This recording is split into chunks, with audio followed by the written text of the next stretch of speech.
dalam Esa Flow. Halo, ketemu lagi dengan Esa Flow. Halo teman-teman, apa kabar semuanya? Semoga sehat selalu ya. Hari ini saya datang ke farm ikan mas koki di daerah Pesanggerahan. Halo pecinta ikan hias koki. Saya ada di Minas Roja, Pesanggerahan, Jakarta Selatan. Nah, di sini kita masuk ke farmnya ikan hias koki.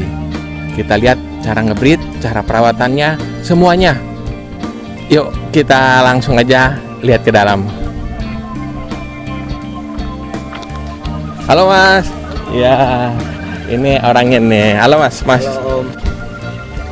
Ya, kita mau tahu nih sejarahnya farm ini dari kapan ini berdirinya? Kita berdiri sebetulnya sudah 14 tahun. Dari waktu itu awalnya di garasi rumah, dan ikannya pun bermacam-macam. Waktu itu ada black ghost, neon, ikan-ikan tetra, gapi, segala macam, cupang pun. Iya, ikan-ikan. Nah, terus pindah ke sini, kita main ikan lele, dan untuk 3 tahun terakhir ini baru kita tekunin ikan mas koki. Oh, 3 tahun ya? Sekitar 3 tahun khusus yang lalu. ikan koki ya? Iya. Saya belum pernah nih masuk ke farm ikan koki nih. Kita lihat dulu ikan-ikannya yang mana sih. Oke. Ayo, mari. Ya.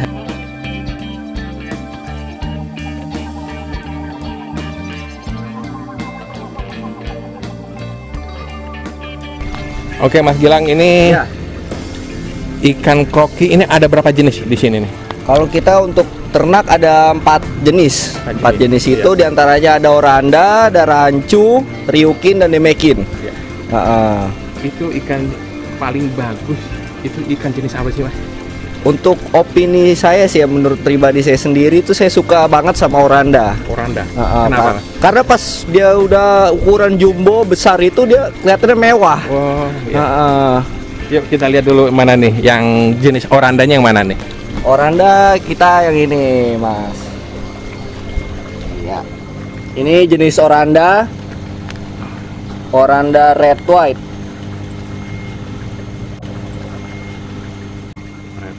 Iya, oranda red white. Ini bentuknya seperti ini. Terus mana lagi? Ya, ini yang tidak ada dorsalnya. Ini rancu. Dia identiknya sama kurvanya mulus. Ya. Terus ada ryukin. Ryukin ini ciri khasnya dia badannya seperti koin.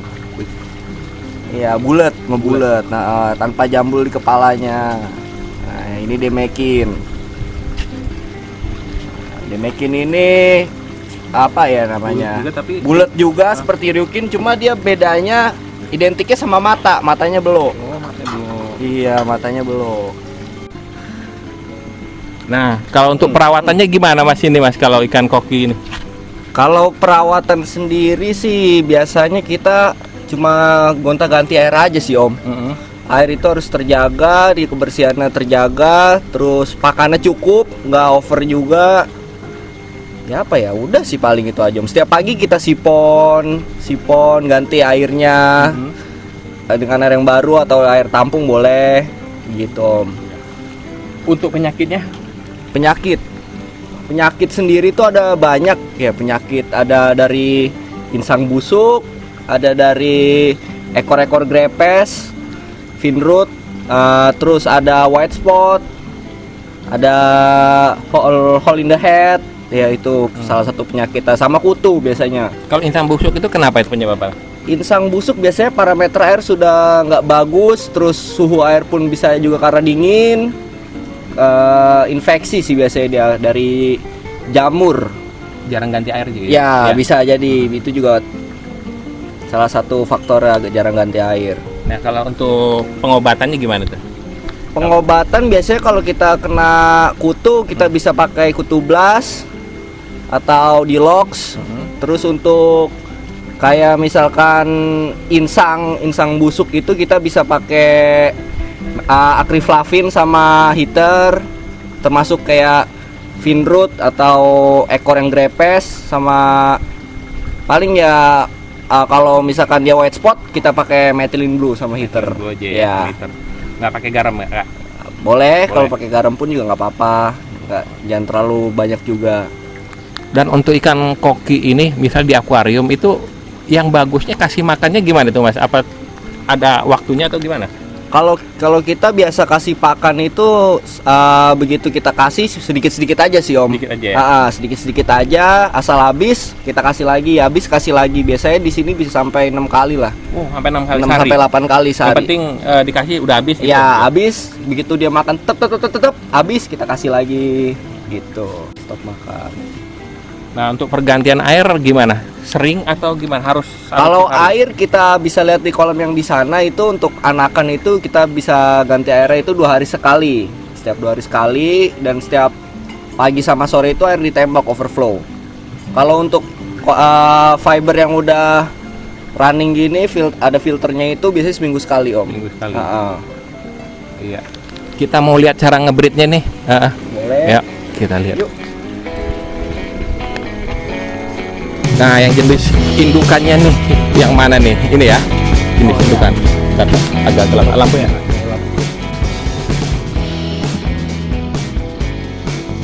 Nah, ini untuk indukan ya. Iya, indukan. Nah, kalau untuk indukan ini umurnya berapa?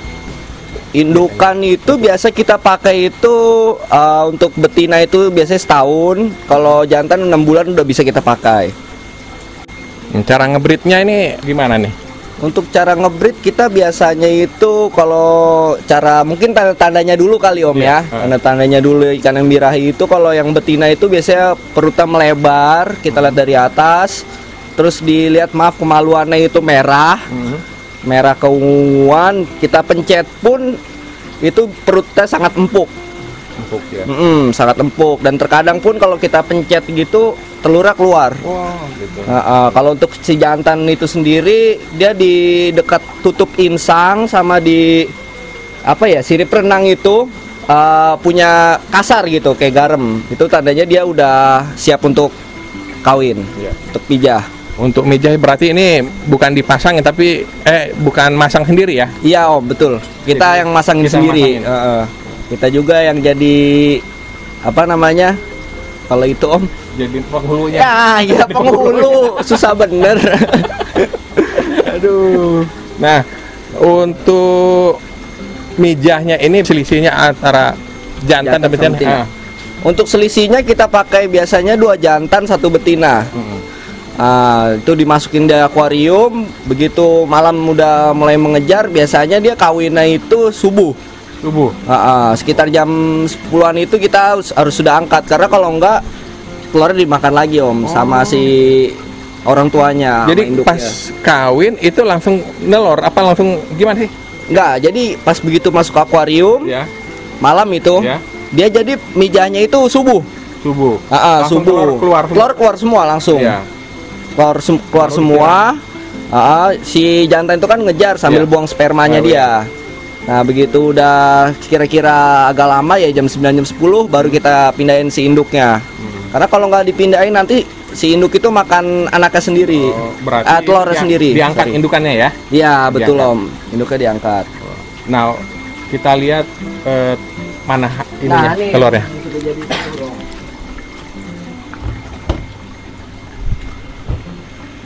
Nah ini udah berupa telur. Ini telur baru berapa hari nih?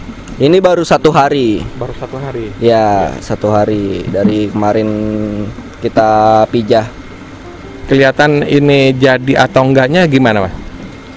Kelihatannya kalau untuk jadi atau enggaknya biasanya sih kita jadi terus sih Om. Jadi kurang tahu juga kalau nggak mungkin kalau nggak jadi atau memang putih apa gimana? Biasanya kalau kita jadi terus.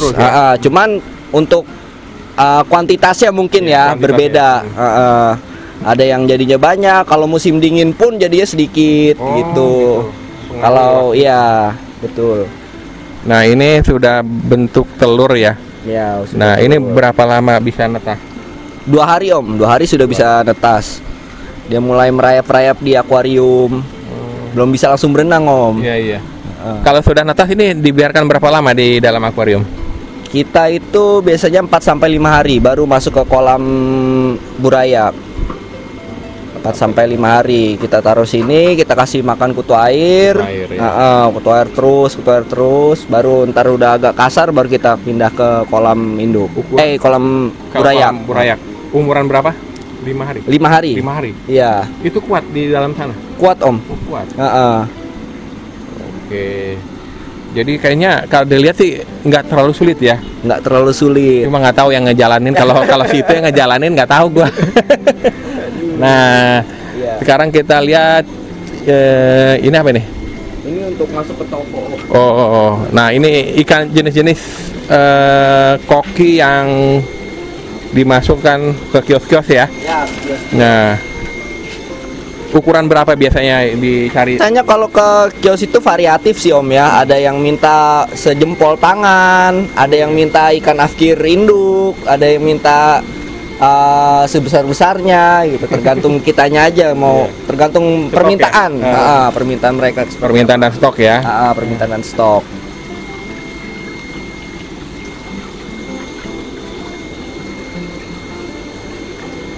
Nah, ini kita lihat yang umuran berapa tadi sana? 7 hari. 7 hari ya? 10 hari. Yuk kita lihat umuran yang 10 hari.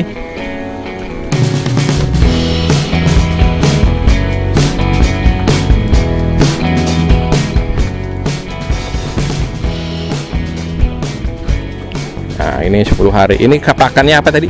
Pakannya cacing sutra. Cacing sutra. Bentuknya udah mulai kelihatan seperti ikan ya. 10 hari. 10 hari ini.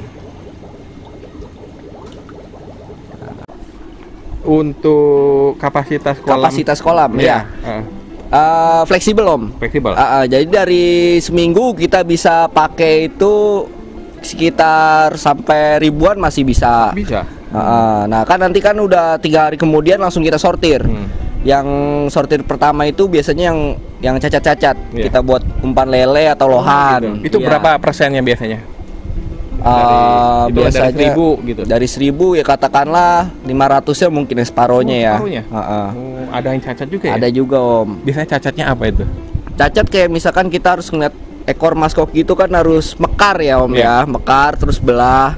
Nah ini cuman kayak ikan koi gitu, single jadinya single gitu. Single lah itu harus kita buang ke kolam lele gitu ya. Terus habis dari situ udah disortir, pindah kolam itu begitu pindah kolam kita sortir lagi kan Om. Kita sortir, kita bersihin kolamnya. Itu nanti lama-lama menyusut ikan. Nah paling cuman sampai nanti gede-gede 7 cm lah ya. 7 cm itu paling 30 ekor satu kolam. Itu berarti penyusutannya banyak juga ya? Iya Om. Kan kalau memang kalau ikan kualitas apa ya maksudnya yang bagus-bagus itu pun berkualitas itu pun hasilnya sedikit gitu. Tapi Richard nggak maksudnya kalau ukuran tadi yang baru berapa 2 minggu seperti ini nih, kematiannya sangat riskan. Kalau ikan dari 1 minggu 2 minggu itu sampai kira-kira sebulan tuh masih sangat riskan Om. Kita harus benar-benar telaten, jaga airnya, jaga pakannya nggak berlebih. Nah kalau sudah 2 bulan itu ikan daya tahan tubuhnya udah bagus ya.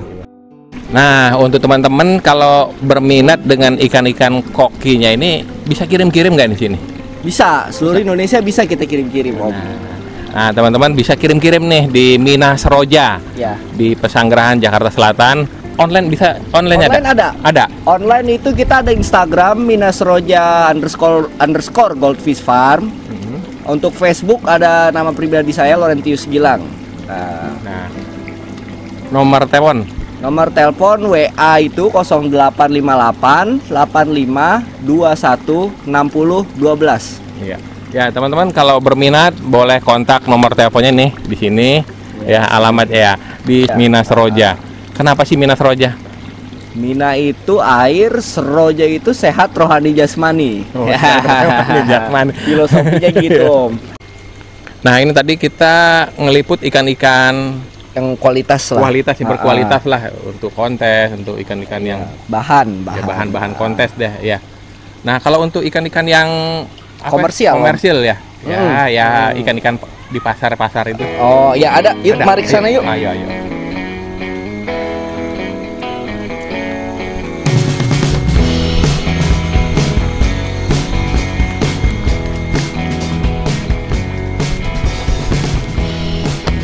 Nah, ini dengan Santio. Pak Santio. Gilang, saya tinggal dulu ya. Saya sama bapaknya. Nah Pak, ini ada ikan-ikan koki yang biasa di pasar-pasar. Iya Pak ya? Betul. Iya. Bisa kita liput Pak? Silakan. Siap. Iya. Ayo kita. Ini ikan-ikan koki jenis apa ini Pak? Ini ada jenis seperti kayak oranda, ada rancu, ada ikan mutiara tikus, ada ikan demekin. Jadi yang ikan untuk pasaran di kios-kios pasaran ya. lah Pak. Jadi partaian gitu. Ya, partaian. Untuk ikan-ikan ini untuk perawatannya sama seperti yang tadi juga apa? Sama Gilang juga atau gimana? Dia bedanya nggak terlalu boros air karena kita juga perawatan yang seperti ini nggak pakai filter biologis tapi yang modelnya simple Pak, nggak seperti kayak yang ikan kelas-kelas yang kontes. Ikan bahan kontes ya. Betul. Ya. Untuk ini bisa dikirim-kirim nih Pak, yang ini juga. Ini kita biasa kirim ke kios ataupun pedagang-pedagang kaki lima ataupun di pasar lah, Pasar ya. Jatinegara ataupun di pasar Parum. Untuk ikan-ikan kelas pasaran nih, pasar ini bisa kontaknya kemana nih Pak? Untuk kontak bisa ke Gilang langsung. Oh, iya. Jadi di situ ada 2 item. Orang mau beli yang untuk bahan kontes ada. Kalau saya hanya untuk ikan pasaran yang sifatnya ke kios-kios. Iya. Jadi siap-siap kirim juga untuk yang ini ya. Oke Pak. Keren, harganya sampai berapa nih Pak? Ya paling mahal 25.000, 30.000 buat di pasar. Pasar ya. Iya. Nah, ikan-ikan ini ikan-ikan yang biasa di pasar-pasar, ikan hias ya, tadi kios-kios. Di situ juga sama. Ayo, yang ini Yang juga. di kolam tinggi. Ini.